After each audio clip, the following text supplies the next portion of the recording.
one thing, Goldberg, give it a week, he's going to announce that he has an NFT, like everyone else at the moment. Like Bret Hart, if we want to relate it to wrestlers. Like Bret Hart, yes. There's a Bret Hart NFT. There sure is. Oh boy. He has like a cartoon or something, and it looks... It's like a Simpsons font that I saw. Yeah. It was weird. I don't know what the fuck it is. Can't be as bad as whatever the fuck John Terry's doing at the moment, but then It can't be as bad as John Terry in general, yeah. Not even to do with NFTs, just whatever John Terry's doing right now. Yeah, non-fungible Terry. But someone who's jumped on the NFT bandwagon is Troy Baker, well-known voice actor. So the original story, this is from Eurogamer, one of the most high-profile and prolific voice actors in video games. He's now promoting NFTs. Announced this morning via Twitter, he was partnering with Voice Nft, a company which describes itself as providing the world's first voice NFTs. What is a voice NFT? In a thread posted this morning in the wake of Baker's announcement, Voice Nft described its creation as an AI voice that the NFT represents ownership of, which you can then use to create your own spoken content.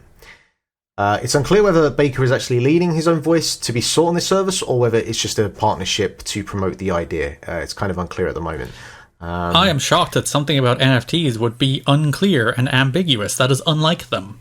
I know, right? Then there was an update today. It was of the 14th, where Troy responded to the huge backlash. Oh, he apologised like 2 hours ago? Yeah. In a series of new messages posted to his Twitter this afternoon, Baker admitted his earlier "you can hate or you can create" message about his new business venture might have been a bit antagonistic. But while the messages strike a more humble tone, Baker did not comment on whether his relationship with VoiceVerse would continue. So you can go and read that if you want. I mean, it does seem like every day we have someone new talking about NFTs and not. Like, there was the whole fucking Mike Shinoda thing the other day, which was probably the most infuriating. And the good thing from it is, there are a bunch of developers who gave a really intricate and long, detailed explanation about why this does... Like, yes, if you want to just kind of say, can this thing happen? Yeah, sure, it can happen. The chances of it happening, though, it's not actually possible for this to fucking happen. Yes, the two layers of it as well. It's like the technical aspect of, if you have a diamond pickaxe in Minecraft, why can't you use it in Fortnite and in League of Legends and in Call of Duty? Like, there's the practical technical application of that, and then the corporate side of it. It's like, oh well, you bought your diamond pickaxe from Microsoft, so of course Activision are going to allow you to use it without any cost in Call of Duty, and then Riot are like, yeah, sure, use your diamond pickaxe in League of Legends without giving us any money either. That's a thing we're definitely going to allow. Yeah, I just, with this thing though, I'm like, okay, so it's like an AI thing that uses his voice. I don't know if that's exactly what it is, but whether he is actually lending his voice or whether it's just a partnership. But even if that's the case, I don't know. I don't know where we are at this point with AI and technology in terms of making authentic speech recordings of other people's voice that is created on the fly and isn't just someone recording and then, hey, you now own this. I can't imagine how this cannot just constantly sound like shit or like a robotic version of Troy Baker. Well, what I can't imagine is, what about the blockchain makes this possible? That as well. That's probably the fundamental question. It just proves ownership of the one voice that you've purchased. But why can't you do that now? Why can't you prove ownership of your voice? You fucking absolutely can't. That's always my problem with these. Every time they're like, oh, NFTs will change the space and make us do things we could never imagine possible. And every time it's like, if Activision, Microsoft, Blizzard, and Riot wanted to come together to create a thing that could function across games, they could do it right now without any need for blockchain technology or NFTs. They don't do it because they don't want to. It's like the other big one is sharing games, or digitally. You can sell your digital games. It's like, there's a very big reason why Steam and Sony and Nintendo and Microsoft don't want you to sell digital games, because they're not getting a full cut in their store. They have to split it with you and somebody else. That's why they don't do it. That's why they'll never do it. Every single time someone's like, no, you don't get it, this is why NFTs are important, it's either something stupid and absurd, or it's something that can be done now but isn't being done for very practical reasons, usually relating back to corporate greed. And I'm sick of it. I'm sick of these people coming. It's like, oh, you can hate or you can create. It's like, create what, Troy Baker? I can make a freaking AI voice now if I want. They literally did it for spoilers for The Mandalorian. Have all of you seen The Mandalorian or don't care? I don't care. I've seen season 2, but right. So Luke Skywalker shows up in the second series at the end of Mandalorian, and they basically took a bunch of like audio books and every recording that Disney owned of Mark Hamill's voice and built Mark Hamill's voice basically in a mod. They built it. They made a Mark Hamill voice generator. I was thinking he was going to say like they just kind of spliced different comments of him together to make some botch job like attempt at him saying stuff. No, it actually sounded. But it's an actual AI thing. Pretty good. Yeah, exactly. Yeah, so it's not Homer getting interviewed over the gummy, the Milo. It's I was trying to remember the reference. Right. That was exactly the one I was thinking of. It's not that. It's Smithers turning on the computer and going, "Hello, Smithers. You are really good at turning me on." Exactly. Yeah, it's Mr. Burns level technology. No, but it sounds really good, and I assume they just built that in Python or something, where they've just basically created like an AI version of Mark Hamill that you can program to say whatever you want in different tones and volumes and all sorts of stuff. So it's not just like Rory Bremner just doing overtime. Yeah, exactly. That impressionists know at that point that it's dead. But then if you can like make a realistic version of somebody's face and you've got this deep fake technology, then we're really 5 to 10 years away from pretty much being able to make anyone you want do anything you want, as grim as some of the outcomes of that might end up being for some people. Perhaps most of the outcomes. yeah, exactly, right?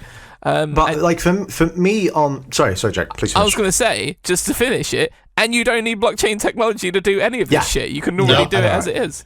Every single time it is just, hey, you need blockchain for this. It's like, well, no, I don't need blockchain for a cartoon ape, for fuck's sake. Yeah. And like for me, you need a cartoon ape? No, I don't. No. I don't. Except for Mojo and The Simpsons, okay? Pray for Mojo. Also that's Mojo a great in meme. the Powerpuff Girls. Mojo Rolly. No, not Mojo. Mojo Jojo. Mojo Jojo, yeah. But yeah, for me, like I kind of look at it more from the technical side of it because I'm doing 3D design at the moment and I'm creating assets and just creating like a fucking box. Like if you're doing that in say 3ds Max or Maya or whatever, and then you're importing that into a game that's running on Unreal, that's completely different to that game, which then has to be exported and packaged up in a different way if it's going on to Unity. Or say you have like an in-house engine, which, like if you're working for, say, fucking Activision or whatever, and like you have this asset and it needs to go into like the Resident Evil engine, well, that would require you to have access to the engine to know how to pack that into it or to give that box over to Capcom for them to do it. But then what if they do like a bodge job of it? Like it just on a fundamental level there is no fucking way that this can work. You've given this more thought than they ever will. They're going to sell you a voice print and you're going to say to Capcom, why can't I put this in your game? And Capcom are going to say, fuck you, or just ignore you. Spend 50 grand on it anyway. And yeah. It's a pyramid scheme. The whole thing's a pyramid scheme. Of course. The voice thing, I was really curious about the voice thing because I didn't understand how it would work. But now the thing about it is like, why even expend the energy trying to work out what they're trying to sell? They're selling nothing. I think that's the like issue though. It's like every time you read like some kind of like mission statement for an NFT company, it is so like deliberately vague and buried in jargon, and like they never say exactly what could happen in a like real case, specifically in the video game space, and like. Your eyes glaze over and you lose track of thought and like you just get lost somewhere in the NFT nonsense. And I think that's what they're kind of hinging on, that like most executives will just hear NFTs and money and then they'll like do some of the mumbo jumbo jargon, and the like most corporate executives' brains will roll back into their heads and they'll just say, yeah, sure, money. All of this is they understand right now that there are companies out there making people pour money into something that they don't understand, and they're like, how can I get a bit of this pie? Yeah. And the NFT, it's a pyramid scheme using the psychology and language of a cult. And so the people at the bottom are convinced, the poor people that are coming in, buying a shitty NFT thinking it's going to be a Beanie Baby in fucking 5 years, they're in the cult now. So they're defending themselves against everyone. And because of that type of fervour and that sort of groundswell that they're making online, you hear about NFTs. So if you're Davey investor, top of a company, and you see, well, people are making money, looking over here, these people say they like it, why aren't we doing anything about it? And it's all going to get found out, I would imagine, within a year or two. Because as soon as they find out they can't make any money, or they made money once and could never do it again. Because no one wanted to... You bought this ape because you think it's going to fucking be valuable in 3 years, the way an edition of Superman Volume 1 was valuable years later. But the thing with Superman Volume 1 is they're running out of them, and people want that. No one wants your fucking ugly ape. You're not selling your ugly ape to anyone. I fucking hate NFTs. Yeah, we are in the same boat there. But the thing that cracks me up, because there's two sides of it. There is like the people just kind of like talk about NFTs and you just kind of glaze over like, oh, whatever. But then there are the companies that are saying, hey, we're getting into the, NFTs, we're getting into blockchain, and I'll see like job openings on like different gaming sites, and they're hiring like kind of head of blockchain and that sort of stuff. But they haven't actively explained like what the fuck the direction is or what they intend. No, they have no idea. They just like tell them. Yeah, it's like we need to do this because everyone else is doing it, but I have no idea what I'm doing. Yeah. There was an interesting story in Waypoint this week where they were talking to some of the people who bought the Ubisoft NFTs, the Ghost Recon Waypoint ones. Was it Ubisoft Quartz, that thing? Yeah. And they were like, so it was mostly people who just bought it for the novelty of buying like the first corporately produced NFT. And like they were like, oh, so did anybody notice you with your NFT skin in the game? And everyone was like, no, but still. Do you know what it is? Watch Wolf of Wall Street. Watch the scene where Leo DiCaprio goes to that tiny little shitty stockbroker in New Jersey and starts selling penny stocks for companies to people who are sat around who have no idea whether it's a good thing or a bad thing, but they are completely excited and wound up by the marketing pitch to the point where they commit thousands and thousands of dollars into a company that's probably just a guy in a basement who makes doodads, right? And then there's no way of saying whether the doodads are gonna go on and be a big company and go and make money. For some few people they might, but then the reality is a lot of these companies are just nothing, and what you're being sold is nothing, but you're being sold it by hucksters, and some people unfortunately believe the hucksters, and that's exactly what's happened here.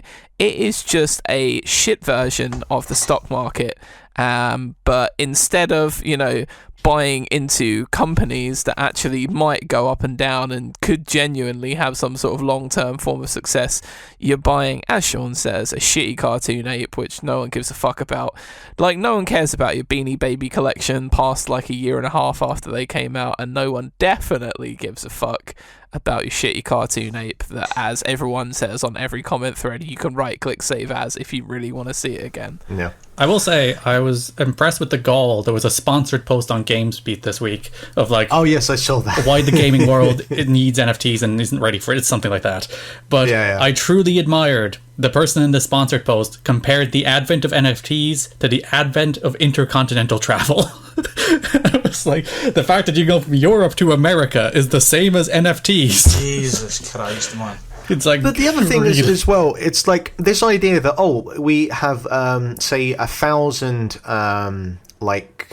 unique items, or 1,000 of this one kind of specific type of skin or gun or whatever, and it's like, well, games have been doing this since the fucking horse armor in Oblivion or whatever it was. Like, we've been doing this all along, but it's just now this blockchain ownership part of it. It's like, it is no different, like if you pre-order a game and I'm one of 1,000 people that has this golden gun in Gears of War, it is no different, but it's just even more of a it is more of a pyramid scheme. And like, if you own it, like, those Gears of War servers are going to be turned off someday. Yep. Yes, there is that. There is that as well. All well and good having your Gears and War NFT, but like, eventually Microsoft will be like, this ain't making money. Woo!